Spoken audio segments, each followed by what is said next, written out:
আমি ইত্যাদি খবৰ আৰু মাৰ্কাছ লখিমপুৰ মাৰ্কাছ একাডেমিক ধন্যবাদ জ্ঞাপন।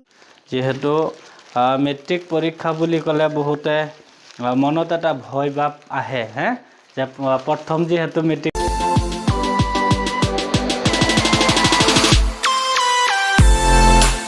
ইত্যাদি খবৰৰ আন এটি ভিডিঅ'লৈ সকলোকে স্বাগতম জনাইছোঁ। এই মুহূৰ্তত যিহেতু দেখিবলৈ পাইছে মোৰ সৈতে কেইবাগৰাকী ছাত্ৰ আছে। যিহেতু সমগ্ৰ ৰাজ্যতে মেট্ৰিক পৰীক্ষা আৰম্ভ হ'ব আৰু মেট্ৰিক পৰীক্ষাত অৱতীৰ্ণ হ'ব। এওঁলোকৰ কাৰণে প্ৰত্যেকেই খাস কৰি মহান আল্লাহ তাআলাৰ ওচৰত দোৱা কৰিব যাতে খুব ভাল এটা ৰিজাল্ট কৰিব পাৰে। কিয়নো মা দেউতাৰ অজস্ৰ সপোন থাকে, অজস্ৰ আশা থাকে যে মোৰ হ'ব। গতিকে সেই মা দেউতাৰ সপোন যাতে পূৰণ হয় তাৰ কাৰণে আপোনালোকে দোৱা কৰিব। আৰু এই কাৰণে মই তেওঁলোকক মোৰ ঘৰখনত মাতিছোঁ যে এওঁলোক গোটেইখিনি আমাৰ তথা মোৰ নিজৰ গাঁৱৰে হয়। আৰু বৰ্তমান যিহেতু প্ৰায় 15গৰাকীকৈ ছাত্ৰয়ে অহাকালি মেট্ৰিক পৰীক্ষাত অৱতীৰ্ণ হ'ব, তেখেতসকলৰ কাৰণে দোৱা কৰিব। কিয়নো আমাৰ যিখন গাঁও ৩ নং ধৰ্মপুৰ অতিকৈ এটা সময়ত খুবেই পিছপৰা এটা অঞ্চল আছিলে, শিক্ষাৰ হাৰ ইমান এটা নাছিলে। গতিকে বৰ্তমান যিহেতু বহুখিনি আগুৱাই গৈছে যদিও আৰু বহুত আগুৱাই যাবলৈ আছে। গতিকে এওঁলোকক মই মাতৃ ফেচবুক পেজৰ ফালৰ পৰা তথা আমাৰ লখিমপুৰ মাৰ্কাছ একাডেমীৰ ফালৰ পৰা শুভেচ্ছা জ্ঞাপন কৰিবৰ কাৰণে। গতিকে অহাকালি খুব সুন্দৰভাৱে যাতে মেট্ৰিক পৰীক্ষাত অৱতীৰ্ণ হ'ব পাৰে তাৰ কাৰণে সকলোৱে দোৱা কৰিব। কমেণ্ট বক্সত আপোনাক সকলোৱে বেষ্ট অফ লাক বুলি কমেণ্ট এটা কৰি দিব। তোমালোক প্ৰত্যেকলৈ শুভেচ্ছা জনাইছোঁ। পৰীক্ষা ভালকৈ দিয়ে আমি তাৰে কামনা কৰিছোঁ।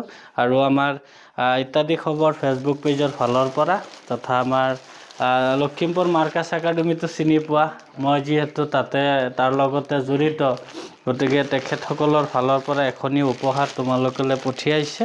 আমি এইখিনিতে তোমালোকক দিব বিচাৰিছোঁ। যিহেতু মেট্ৰিক পৰীক্ষা বুলি ক'লে বহুতে মনত এটা ভয় ভাৱ আহে যে প্ৰথম যিহেতু মেট্ৰিক পৰীক্ষা দিলে বা কি হয় কি কথা এটা ভয় আহে। ভয় খাবলৈ একো নাই। পৰীক্ষা দিলে নিশ্চিতভাৱে মা দেউতাৰ দোৱা আছে, অঞ্চলৰ দোৱা আছে, শিক্ষক শিক্ষয়িত্ৰীসকলৰ দোৱা আছে। গতিকে ভালকৈ দিবা। তোমালোকৰ যিখিনি লক্ষ্য আৰু উদ্দেশ্য সেয়া যাতে সফল হয় আমি তাৰে কামনা কৰিছোঁ। কিবা ক'বা? মোৰ নাম মিছ ফাৰহানা বেগম। কি ক'বা? সকলোৱে যাতে ভালকৈ পৰীক্ষা দিয়ে এইটো চাওঁ। আপোনালোকে সকলোৱে আমাৰ কাৰণে। মোৰ নাম মিছ আকিদা খাতুন। মই এইটোৱে ক'ব বিচাৰোঁ যে কালি আমাৰ পৰীক্ষা আছে। আপোনালোকে সকলোৱে দোৱা কৰিব যাতে আমি কালি সকলোৱে ভালকৈ এক্সামটো দিব পাৰোঁ। আসসালামু আলাইকুম। মোৰ নাম বৰ্ড এক্সাম দিবলৈ যাম। সকলোৱে এক্সাম দিব। সেই এক্সামত যাতে সকলোৱে ভালকৈ পৰীক্ষা দি অৱতীৰ্ণ হ'ব পাৰে সেইকাৰণে সকলোৱে দোৱা কৰিব। মোৰ নাম আছাদুল আলম। যিহেতু কালি আমাৰ পৰীক্ষা, গতিকে আপোনালোকে সকলোৱে দোৱা কৰিব আৰু আশীৰ্বাদ কৰিব যাতে মই ভালদৰে লেখা পঢ়া কৰি দেশৰ বা সমাজৰ সুনাগৰিক ব্যক্তি হিচাপে গঢ়ি উঠিব। প্ৰথম কথাটো হ'ল যে প্ৰথমতে এগৰাকী ভাল নাগৰিক যিয়ে নহওক প্ৰথম এগৰাকী ভাল নাগৰিক হোৱা সেই কথাটোৱে উল্লেখ তেওঁলোকৰ কাৰণে যাতে খুব সুন্দৰভাৱে পৰীক্ষাত অৱতীৰ্ণ। মোৰ নাম হিজবুল ইছলাম। মই এইটো ক'ব বিচাৰিছোঁ মোৰ কালি এক্সাম আছে। এক্সামত গোটেই মানুহ দোৱা কৰিব মোৰ কাৰণে, আপোনালোকৰ কাৰণে ভাই ভণ্টি আছে মোৰ এক্সাম দিব সেইটোৱে। আসসালামু আলাইকুম। মোৰ নাম মিছ নাৰ্জিনা বেগম।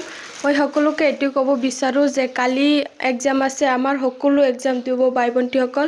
এইটো ক'ব বিচাৰোঁ যে ছবি দোৱা কৰিব আৰু আমাৰ এক্সামটো যে ভাল হয় সেইকাৰণে ধন্যবাদ জ্ঞাপন কৰিছোঁ। যিহেতু মাৰ্কাছ একাডেমি আমাৰ ইমান মৰম কৰিবৰ কাৰণে আৰু আশীৰ্বাদ জনাব, গতিকে আপোনালোকে আমাৰ কাৰণে দোৱা কৰিব যাতে আমি ভালদৰে পৰীক্ষাটো দিব পাৰোঁ।